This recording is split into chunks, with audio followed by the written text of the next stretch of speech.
Monthly 10,000 to 20,000 dirhams നിങ്ങൾക്ക് salary ഉണ്ടെങ്കിൽ അതിൽ എല്ലാ എക്സ്പെൻസും കഴിഞ്ഞിട്ട് ഒരു 5,000 ദിർഹംസ് നിങ്ങൾക്ക് മാറ്റി വെക്കാനുണ്ടെങ്കിൽ ഗവൺമെന്റിന്റെ ഏറ്റവും പുതിയ ഭവന പദ്ധതിയിൽ നിങ്ങൾക്ക് എങ്ങനെ ഭവനം സ്വന്തമാക്കാം എന്നുള്ളത് ഞാൻ പറഞ്ഞുതരാം. 1,500 സ്ക്വയർ ഫീറ്റോളം വരുന്ന 2 ബെഡ്റൂം അപ്പാർട്ട്മെന്റ്, അതും സീ ഫേസിങ്ങും സീ ആക്സസും ഉള്ള ഗവൺമെന്റ് ഡെവലപ്പർ പ്രൊജക്റ്റിൽ നമുക്ക് ടോട്ടൽ പ്രൈസ് വരുന്നത് 1.5 മില്യൺ ദിർഹംസ് ആണ്.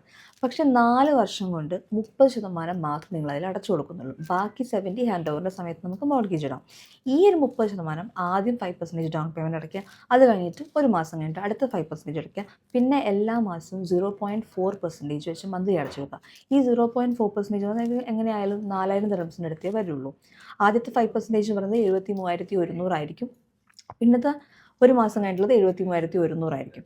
അത് കഴിഞ്ഞിട്ടാണ് നിങ്ങൾ 0.4% എന്ന് വെച്ചിട്ടുണ്ടെങ്കിൽ മന്ത്ലി നമുക്ക് 4,000 ദിർഹംസിൻ്റെ അടുത്ത് കണ്ട് വരുന്നേ ഉള്ളൂ.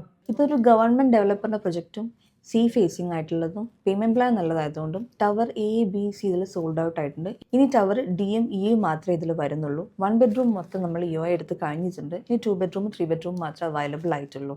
ശരിക്കും താല്പര്യമുള്ള ആൾക്കാർ പ്രോപ്പർട്ടി എടുക്കണം, നല്ല പ്രൈസിൽ നോക്കുന്ന ആൾക്കാർ താഴെ കാണുന്ന നമ്പറിൽ കോൺടാക്ട് ചെയ്യും.